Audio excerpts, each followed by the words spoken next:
Yaxshimisiz? Assalomu alaykum. Va alaykum assalom. Charchab qolyapsizmi? Endi siz bo'lajak kuyov bola sifatida, men bo'lajak qaynota sifatida bir ikkita savollarim bor. Aynan. Aybga buyurmaysiz. Nima ish qilasiz?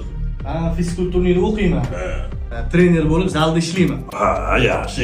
Men internetga chiqib ketdi, Ozarbayjonlik. Kalla aytolsizmi?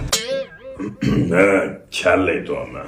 Yo'lini topib ketdi ham hozir trendligim bilan. Endi qarang, men hozir odamlar bundoq zalga chiqadi, trenirovkalar qiladi, nimalar qiladi. Akmalboy degan to'rtta ham bor. Akmal seni aytasiz, qonli katta.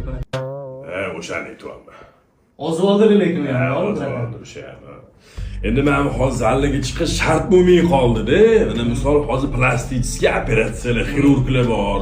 O'zgartirib yuboryapti-da. Mana misol uchun o'zgartirsam bo'ladi. Burningizdami? Xullas kuyovlar, qarang, siz bilan bir bamayli xotirjam gaplashamiz. Uydagilaringiz bilan kelasiz, ular bilan ham xotirjam gaplashib olamiz. Qani ilohim, tinchlik xotirjam bo'lsin. Qarang, kuyovlar, u o'zi mahalla qayerda edi? Shtabda mahalla. Yo'q, shtabda, mana Sobir degan armiyada xizmatdoshim bor edi. O'sha turardi. Sobir Cho'lon aytyapsiz-da? Sapti bor.